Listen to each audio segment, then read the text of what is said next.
Have you ever had someone you trusted completely? Someone you thought would always have your back, turn around and destroy everything you worked for? Yeah, that happened to me. We had been friends for a decade, through college, late night study sessions, failed interviews, and endless career setbacks. We built each other up, promised we'd make it together. Then came the opportunity of a lifetime, a job that felt like it was made for me. She was the first person I told, and she stole it. She didn't just betray me, she humiliated me. And the worst part, she didn't stop there. I thought that was bad, but then she did this. What would you do if your best friend stole your dream job? We met in college, same major, same classes, same dreams. We weren't just classmates. We were partners in crime, pushing each other through impossible deadlines, late night study sessions, and internships that paid in experience instead of actual money. We had a pact. When one of us made it, we'd bring the other up, no matter what. It wasn't just words, it was a promise. After graduation, reality hit like a freight train. Job applications, rejections, more rejections. We sent each other job leads, practiced interview questions, talked endlessly about rejection emails that started with, "We regret to inform you."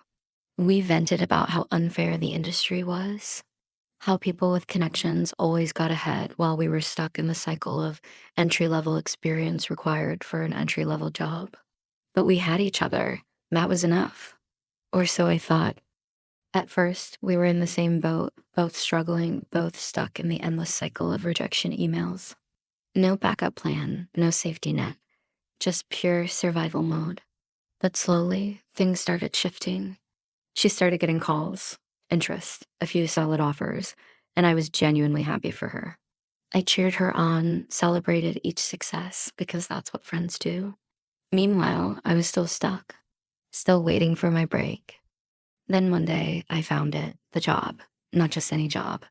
The job, the company I had followed for years, the position I had dreamed about, the one that made every unpaid internship, every 2 a.m. resume revision worth it. I was shaking when I showed her the listing. "This is it," I told her. "This is the one." She leaned over my shoulder, studying the screen. I was rambling, my heart racing. This was my shot. I told her about the company's values, the projects they worked on, how I had been preparing for a job like this for years. She nodded along, smiling, said she was excited for me, said I'd get it for sure. And when I finally hit submit on my application, I felt good, hopeful. Like maybe finally things were turning around. I kept refreshing my inbox, waiting for something. Days passed. Nothing. Then I saw it. A LinkedIn notification, new job update. She got a new role. At my dream company. I clicked on the post, my stomach twisting. Same position, same company, and I still hadn't even received a rejection email. I sat there, staring at the screen, my brain scrambling for an explanation. Maybe she got hired for a different department? Maybe. But no, it was the exact job I had applied for. And she had never even told me she applied. Have you ever trusted someone only for them to turn around and use it against you? Denial hits first. I told myself I had to be wrong, that it had to be some kind of mistake. She never even mentioned she was interested in this job. I was sure of it, but deep down, I already knew. She had taken everything I told her, my research, my notes, my strategy. She had watched me lay it all out, and instead of supporting me, she had used it to beat me to the finish line. I felt sick. My hands trembled as I scrolled through the comments under her post, filled with people congratulating her, celebrating her achievement like it was hers alone. She was basking in the win, acting like she had struggled for this when she had stolen it out from under me. I reached out. No answer. My calls went ignored, my messages left unread. I refused to be dismissed so easily. When I finally saw her, she was effortless, unfazed. A passing glance, a dismissive shrug, like I was nothing. The worst part? She didn't even need this job. She had other offers, better ones. She had choices. She took this one simply because she could. And then the rumors started. People started treating me differently. Conversations shifted when I walked into the room. whispers behind my back, side glances. Friends who once stood by me now hesitated, their loyalty uncertain. She had framed me as the bitter one, the one who couldn't handle a little competition. At first, it was subtle. Then it spread. The narrative shifted, and suddenly I was the villain. I tried to ignore it. I told myself it didn't matter. But then came the reunion. The tension was thick from the moment I walked in. Laughter that had been effortless before now felt forced, eyes darting in my direction only to quickly look away. The weight of judgment was suffocating. She arrived late, as if making an entrance. She thrived on attention, on orchestrating the room, bending conversations and glances in her favor. The casual mention of her new job sparked a fresh wave of admiration. More congratulations, more praise. She soaked it in like sunlight, radiating confidence. Then the smear campaign went into full effect. Little whispers spread through the room like wildfire, words that had been twisted, rewritten. My side of the story didn't exist anymore, only hers. People I had known for years avoided eye contact. Some watched me carefully, as if expecting me to lash out, to cause a scene. She had turned me into a spectacle, the punchline of her well-crafted lie. She had prepared for this. Every word, every reaction had been rehearsed, set up to paint me as the insecure, jealous failure, the one who was bitter, the one who couldn't accept reality. They didn't see the betrayal. They saw her, the rising star, the victim of baseless accusations. She was the one who just worked harder, and I was the one who just couldn't let it go. I had never felt more isolated in my life. The room around me blurred, voices droning together in a single endless wave of mockery. My mind replayed every conversation we had ever had, every late night I had spent helping her, every moment of trust I had given freely, only to have it twisted into something ugly, something disposable. And then she made it worse.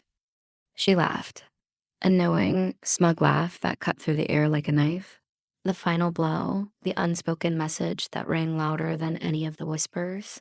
She had won, not just the job, not just my trust. She had taken my reputation too. And they let her. This wasn't just about losing a job. It was about losing my credibility, my dignity, my place. The worst part wasn't the betrayal. It wasn't even the loss. The worst part was knowing that in their eyes, I had already lost. Would you cut them off? Or would you give them another chance? I erased her from my life completely. No confrontation, no dramatic monologue, just silence. I blocked her, unfollowed her, removed every trace of her existence from my feed. She had taken enough space in my mind. I wasn't giving her another second. She had won, right? She had the job, the reputation, the narrative in her favor. She was thriving, or at least that's what she wanted everyone to believe. Fine, she could have it. I moved on, focused on myself, rebuilt, applied for other jobs, stayed in my lane. I refused to be trapped in the bitterness she tried to paint me with. And then, out of nowhere, she reached out. A message, casual, like nothing had ever happened. A shallow, hey, have you been? As if we were just two old friends who had drifted apart instead of what we really were, betrayer and betrayed. I ignored it. Then another. I feel like things got weird between us. I miss our friendship. Friendship? She had stolen from me, trashed my name, humiliated me in front of everyone I knew. And now she wanted to reminisce about the good old days. I left it unread. Then she tried calling. I let it ring. And then the cracks in her perfect world started showing. Rumors began circulating. The dream job wasn't a dream at all. The company was ruthless, the workload crushing, the competition even worse than she had imagined. She was struggling, drowning in a position she wasn't prepared for, surrounded by people who didn't care about her. Everything she had built was starting to crumble, and now, suddenly, she wanted to talk. To me, the same person she had thrown under the bus, the same person she had laughed at while I was dragged through the mud, the same person she made into a joke. She didn't want my friendship. She wanted my help. The irony? Almost poetic. She had choices, so many choices. And yet she picked the one that burned her. She thought she was invincible. thought she could rewrite the past. Now she wanted a rewrite of her own. She called again, and this time I answered. I listened to her stumble over excuses. I let her speak, let her search for the right words to undo what she had done. She wasn't remorseful, she was desperate. And when she finally finished, waiting for me to hand her a lifeline, I gave her exactly one sentence. You made your choice, now live with it. And for the first time in a long time, I felt free. Betrayal doesn't always come from enemies. Sometimes it comes from the people you trust the most. The ones who stand beside you, cheer you on, make you believe they're in your corner until the moment it benefits them to push you out. I used to believe in loyalty and second chances, that people deserve the benefit of the doubt, that if you gave enough, if you supported enough, if you stood by them enough, they would do the same. But now I know the truth. Some people will take everything you give, your trust, your time, your kindness, and still demand more. And when they've drained you dry, they'll rewrite the story so they never have to feel guilty about it. And here's the thing, I forgive her. Not because she deserves it, not because I owe her anything. I forgive her for me. Because holding on to anger, it doesn't hurt them, it traps you. It keeps you stuck in a loop, replaying the betrayal over and over, hoping for an ending that will never change. But letting go, that's freedom. She made her choice. And I made mine. And I don't regret it for a second. Have you ever had a friend betray you in a way you never saw coming? How did you handle it?